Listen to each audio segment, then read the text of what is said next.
दूसरा फार्मूला वो मैं आपको बताने जा रहा हूँ। ये क्या करेगा, ये आप अगर कली के ऊपर डालेंगे, ठीक है, कली को सीध कर देगा, वो तांबे के ऊपर डालेंगे कली, इंशाल्लाह तांबा आपका सफेद हो जाएगा। उसके लिए उसके बाद क्या होगा, अगर आप चांदी के ऊपर डालेंगे, चांदी का समटाव वगैरह हर चीज वो गोल्ड की तरह हो जाएगी। ठीक है, करना क्या आपने, सबसे पहले 50 ग्राम आपने बलावे लेने हैं, 50 ग्राम आपने मग्ज जमाल गोटा लेना है। मग्ज जमाल गोटा 50 ग्राम लेके आपने उसको थोड़ा थोड़ा कूट लेना है, दर्द बदर कर लेना है।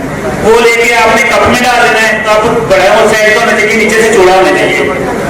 उसके ऊपर आपने थोड़ा सा तजाब शुरा डालना है। ठीक है, इतना डालना है कि वो तारा हो जाए और उससे 2 सूत्र ऊपर आ जाए तजाब शुरा।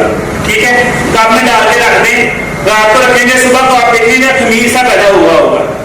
जो खमीर सा पैदा हुआ होगा उसको छुरी से सेंटर से साइड पे करके उसके अंदर आप वर्किया की 1 तोले की दरी रख दें। वर्किया अच्छा होना चाहिए, 1 तोला दरी रख के उसको आप अच्छी तरह गीली हिम्मत करके, ठीक है, सूखने दें, हिलाते न रहें ताकि वो आपका इधर उधर हो जाएगा। उसको सूखने दें और जमीन पे कप से 1-1 इंच साइड तक गड़ा निकालें, कप के बराबर का।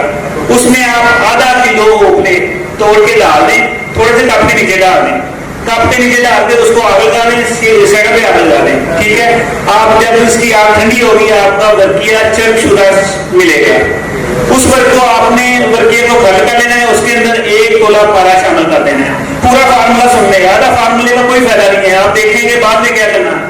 ठीक जी जी, और इसका आपने जब 1 तोला पारा शामिल करके कल करके आपने एक शीशी में डालना है और 4 से 5 कतरे इसके बदावे के तेल के डाल देने हैं। रेत अंदर रखें, 3 मिनट रेत अंदर रखें, उसको आग दें, उसके बाद ये आपका तैयार है।